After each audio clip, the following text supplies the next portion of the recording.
Hello ladies and gentlemen, welcome here. Today you'll be seeing a very satisfying kitchen declutter and a complete lamp transformation. Here we go.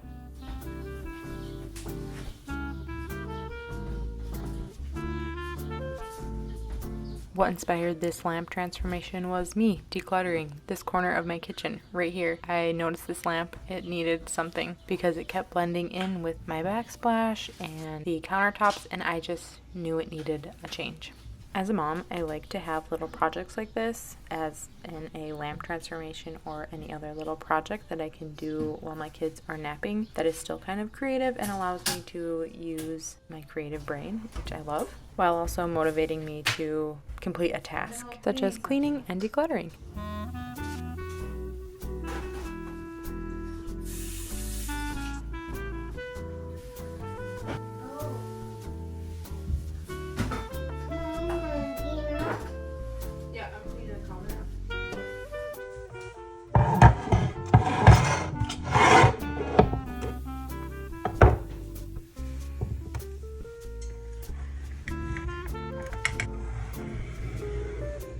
All the plans I have for you. But first we need to tackle these dishes.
So now that the kitchen is nice and clean, we can move on to the fun part of this video, which is going to be transforming this little lamp and lampshade into something completely different. I'm just gathering my supplies, which is spray paint, painter's tape, and you do need cardboard box, along with two similar toned paint colors, but I'll show you that after. First, we are going to tape off the electrical bits that you don't want to get spray paint on. So pretty much all the electrical components. You don't really have to tape the cord, but I did because I didn't want it to turn black.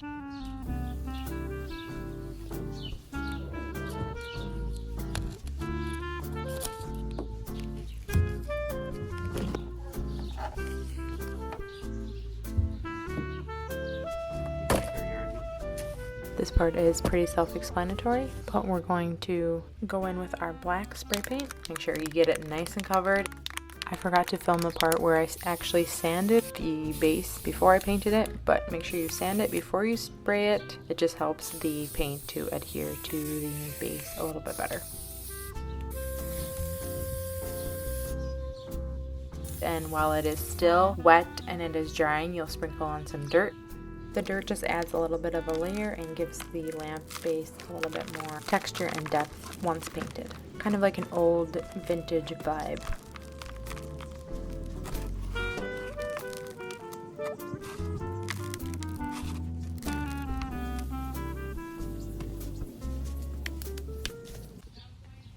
Once that is dry, we'll move on to painting the actual base.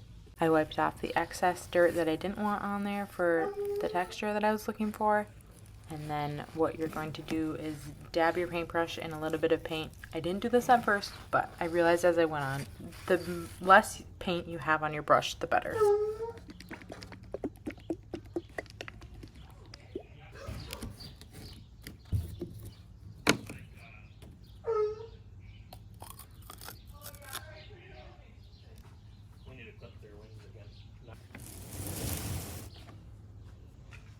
Start at the back of your lamp base so it's easier to hide your mistake, and once you get to the front it'll look beautiful and like you were hoping it will.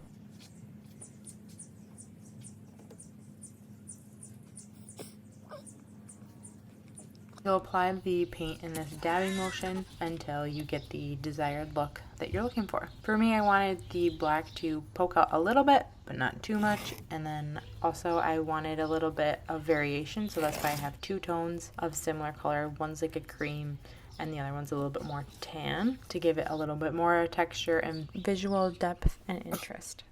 Wow, I sound like I actually know what I'm talking about. You should know that I wing most of my projects. I'm trying to be better about planning them, but sometimes it's just easier and funner to wing it.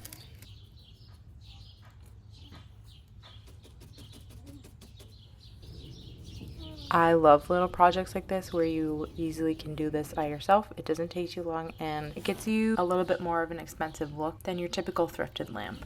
Because oftentimes you'll find lamps at thrift stores that seem to be more outdated, and I pretty much just look for the shape that I'm looking for. So obviously for this one I wanted a little circular lamp to live on my kitchen counter.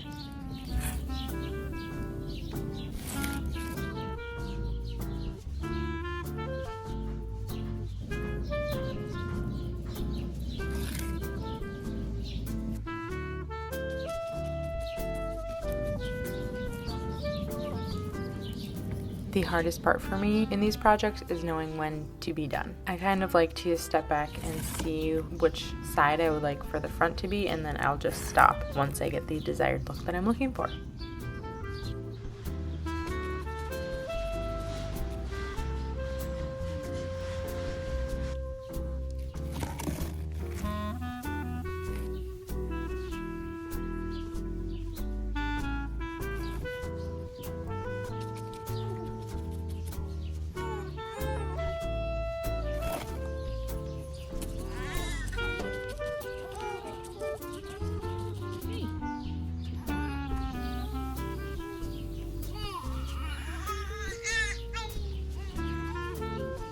So with the base complete, we're going to move on to the pleated lampshade. I was trying to decide if I was going to actually paint the lampshade or cover it with pleated fabric, and I decided to go with pleated fabric. I was in between these two for the lampshade, and I ended up going with the green. What you'll need to start pleating your lampshade is fabric, a hot glue gun. There are many ways to do this. I'm not the first one to do this. One thing to note is you want to make sure that your fabric can go around your lampshade about 3 times, and you should have enough fabric to cover the whole lampshade. To start on the pleats, you'll begin by folding the fabric onto itself to create the pleat and press the fabric firmly into the glue to secure it. You do this at the top of the shade and the bottom and make sure that both ends are secure. Be sure to do a little bit dot behind the pleat so that it is held securely to the lampshade. You'll repeat this process until you've gone all the way around the lampshade, and if you mess up, you can just rip the pleat off the hot glue and try again. This is a very beginner-friendly, forgiving project. There's also a written version of this tutorial on my blog. I will leave that in the description if you need a little bit more time or you need to actually read directions, because sometimes that's very helpful. So that'll be in the description bar down below.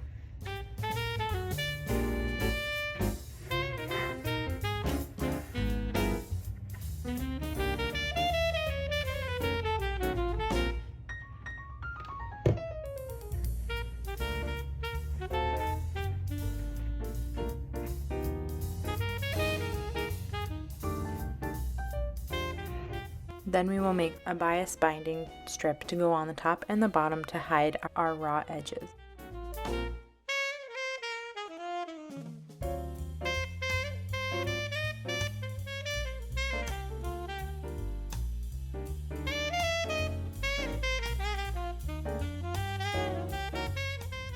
Then again, we will hot glue in place.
Repeat the same process on the top.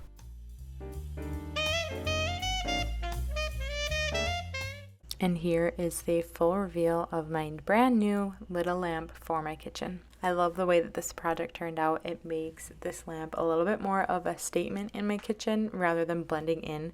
Thanks so much for watching. I hope you enjoyed this lamp transformation and a little bit of decluttering. If you enjoyed watching it, please give it a like, please leave a comment, and I will see you in the next one. Maybe it's this one.